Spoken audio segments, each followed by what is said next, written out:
Hello friends, வாங்க இன்றைக்கி ஒரு சூப்பரான ஒரு மட்டன் குழம்பு எப்படி பண்ணுறது அப்படின்னு பார்த்துடலாங்க. இதுக்கு வந்து ஒரு குக்கர் எடுத்துக்கோங்க. குக்கர் எடுத்துகிட்டு ஆயில் ஊற்றிட்டு ஹோல் ஸ்பைசஸ் போட்டுக்கோங்க. போட்டுட்டு ஒரு வெங்காயம் வந்து பொடியாக வந்து அரிஞ்சு சேர்த்துருக்கேன். அதுக்கப்புறம் வந்து ஒரு 2 வெங்காயம் வந்து மிக்சியில் வந்து அரைச்சிக்கோங்க.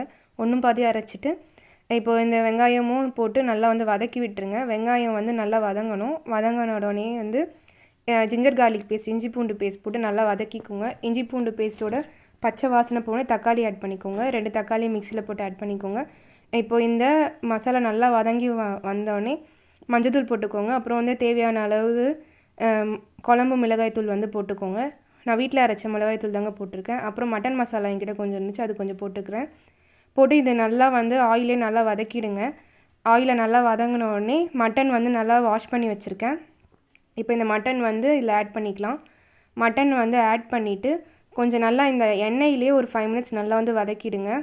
எண்ணெயிலே வதங்கும் போது அந்த மசாலா வந்து ஃபுல்லாக உள்ளே இறங்கிடும். உப்பும் போட்டு நல்லா வதக்கி விட்டுருங்க. ஸோ இந்த மட்டன் கொஞ்சம் வதங்குற டைமில் ஒரு பேஸ்ட் ஒன்று அரைச்சிக்கலாம். தேங்காய் எடுத்துக்கோங்க. தேங்காய், அதுக்கப்புறம் வந்து சோம்பு போட்டுக்கோங்க. அதுக்கப்புறம் வந்து கொஞ்சமாக வந்து கொத்தமல்லி போட்டுக்கோங்க. அதுக்கப்புறம் வந்து கொஞ்சமாக ஒரு கைப்பிடி அளவு புதினா போட்டுக்கோங்க.